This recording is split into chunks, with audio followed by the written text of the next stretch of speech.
Assalamu alaikum warahmatullahi wabarakatuh. Today's verse will be from chapter 2, verse 9. أعوذ بالله من الشيطان الرجيم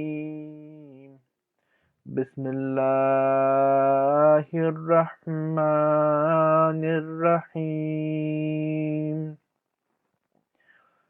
ومن الناس من يقول آمنا بالله وباليوم الآخر وما هم بمؤمنين. And of the people there are some who say, we believe in Allah in the last day, while they are not believers at all. In the first verses, the first 8 verses, God has described two kinds of people. First are those who are believers, and the second one are those who disbelieve. Now, in this verse, God has described a third party, someone who is showing that he is actually a believer, but in his heart, he is a disbeliever. He disbelieves everything, and he's making joke of it. Regarding those people, God has said in this verse that they say that they believe in Allah and in the Day of Judgment. To believe in Allah is the beginning of everything, and the Day of Judgment is the end of everything. But God has said that even they are not believing in the first thing and also not in the last thing, it is obvious they will also not believe in the middle thing. But God has also said that even if they are showing something in front of you and you know that they are not practiced at those things, or they might show it only to make you happy, but in their heart they are still disbeliever, that Allah is telling us, explaining us that we should not worry, because Allah wants someone who believes only in the cause of Him, not to please someone else, but only to please Allah. Allah is saying that I need people who are believing because of me, not because of certain people, or not only to make certain people happy. They need to believe because of me. And therefore, if they don't do those things, then don't worry, don't get upset about those people. Furthermore, God has also said in the Holy Quran that these people are even worse than the disbeliever, and they will be on the lowest part of the hell. So you can see how much hatred, not hatred, but how much they have displeased Allah, that He has used these kinds of words for those people. In the time of the Holy Prophet ﷺ, we have seen those people. Huzur has mentioned three of them in his Friday sermon as well.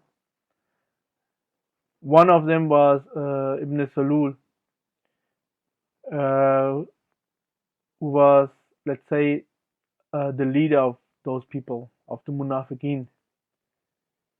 And when he passed away, the Holy Prophet ﷺ offered his janazah, in regard that because from his mouth he always said that he is a believer.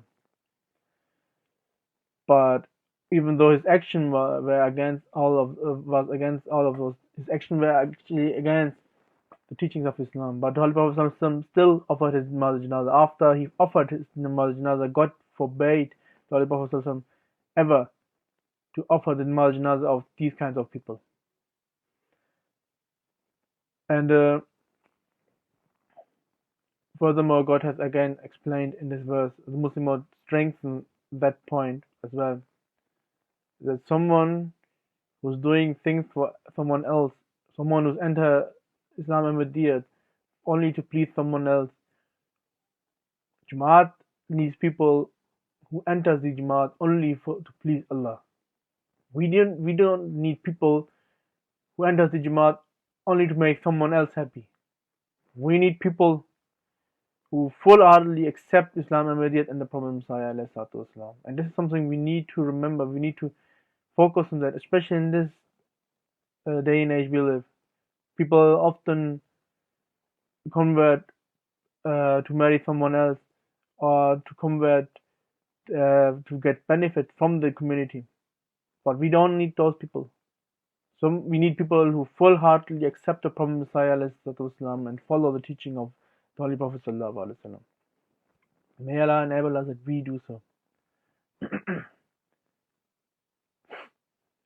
اس آیت کا ترجمہ یہ ہے، اور لوگوں میں سے کچھ ایسے بھی ہیں جو کہتے ہیں کہ ہم اللہ پر ایمان لاتے ہیں، لے آئے ہیں، اور یوم آخرت پر بھی، حالانکہ وہ ایمان لانے والے نہیں ہیں۔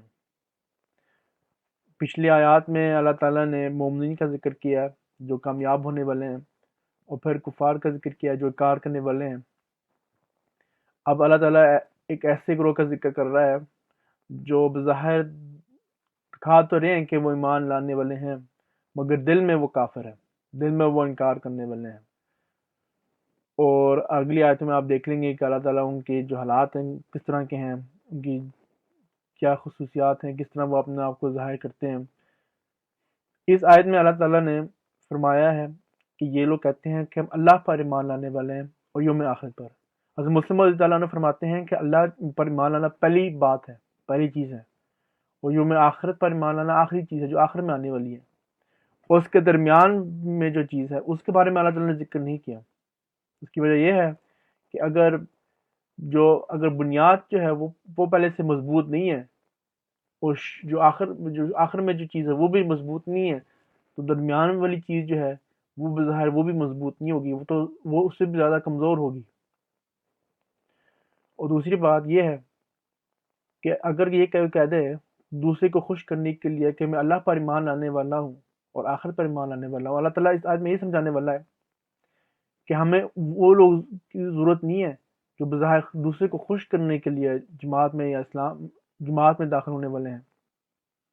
ہمیں بظاہر وہ لوگ کی ضرورت نہیں ہے جو دکھاوے کے لیے یہ چیزیں کرنے والے ہیں۔ اللہ تعالیٰ کہتا ہے مجھے ان لوگوں کی ضرورت ہے جو صرف میرے لیے اس جماعت میں شامل ہو رہے ہیں۔ مجھے ان لوگوں کی ضرورت ہے جو سچے دل سے اس بات پر اقرار کرتے ہیں کہ حضرت مسیح موعود علیہ الصلوۃ والسلام حق پر ہیں۔ دوسرے لوگوں کو جو صرف دکھاوے کے لیے، دوسروں کو خوش کرنے کے لیے مجھے ان کی ضرورت نہیں ہے۔ اگر فلاں بندہ یہ کہہ دے کہ میں اس کی وجہ سے احمدی ہوا ہوں، یا ایک فلاں بندہ کہہ دے کہ وہ میری وجہ سے احمدی ہوا ہے، تو ایسے لوگوں کے اللہ تعالیٰ کہتا ہے مجھے ضرورت نہیں ہے۔ مجھے ان لوگوں کی ضرورت ہے جو آمنا باللہ، جو اللہ پر ایمان رکھتے ہیں۔ ایسے اللہ تعالیٰ نے کہا ہے اس شروع میں، اس آیت میں بھی یہ بات وضاحت کی ہے کہ ایسے لوگوں کی ضرورت ہے مجھے جو سچے دل سے مجھ پر ایمان لاتے ہیں، وہ ہیں جو مومنین ہیں۔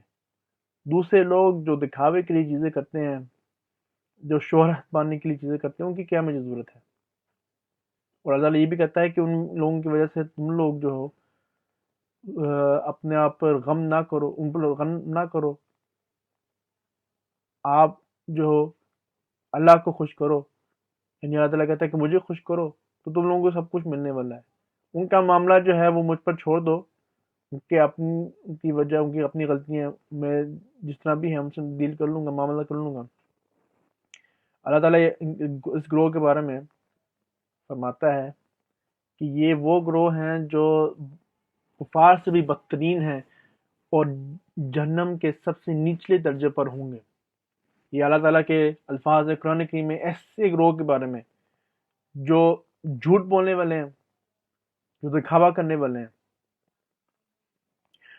اور ایک موقع پر وسلم کے زمانے میں کیونکہ منافقین تھے، اب بھی ہیں، اس وقت بھی تھے۔ اس وقت ایک منافق تھا جس کا نام تھا ابن سلول، جس کو کہا جاتا ہے کہ وہ منافقین کا سردار تھا۔ حضور نے اس کے بارے میں ذکر بھی فرمایا اپنے خطبات میں۔ جب اس کی وفات ہوئی تو آج وسلم نے اس کا نماز جنازہ ادا کیا تھا۔ وجہ یہ تھی کہ وہ بظاہر منہ سے تو کہہ رہا تھا کہ وہ مومن ہے، اور آپ دیکھ لیں آج وسلم ایک شخص کو جو بظاہر منہ سے کہنے والا ہے کہ وہ مومن ہے، کتنی شفقت کے ساتھ اس کو ڈیل کرتے تھے، اس کو کبھی اس کے ایمان پر شک نہیں کرتے تھے. مگر اللہ تعالیٰ نے کہہ دیا کہ ایسے لوگوں کا آپ نے جنازہ بھی نہیں پڑھنا. یعنی یہ حالت ہے ایسے لوگوں کی جو بظاہر کہتے ہیں کہ ہم مومنین ہیں مگر دل سے وہ انکار کرنے والے ہیں. ان کی حالت آپ دیکھ لیں کہ کتنے خوفناک، کیسی خوفناک حالت یہ ہے. تو اللہ تعالیٰ کرے کہ ہم ان چیزوں سے بچے رہیں، اور جس طرح اللہ تعالیٰ نے کہا ہے کہ مجھے ایسے لوگوں کی ضرورت ہے جو صرف میرے وجہ سے، یعنی اللہ کی وجہ سے اللہ کو خوش کرنے کے لیے جماعت میں شامل ہونے والے ہیں، اور اللہ کو خوش کرنے کے لیے اس مسیح موعود علیہ السلام کو صداقت پر قائل ہیں، اور صرف اللہ تعالیٰ کو خوش کرنے کے لیے حضرت صلی اللہ علیہ وسلم کی تعلیم پر عمل کرنے والے ہیں. اللہ تعالیٰ کرے کہ ہم ان میں سے ہوں. جزاک اللہ. السلام علیکم ورحمۃ اللہ وبرکاتہ.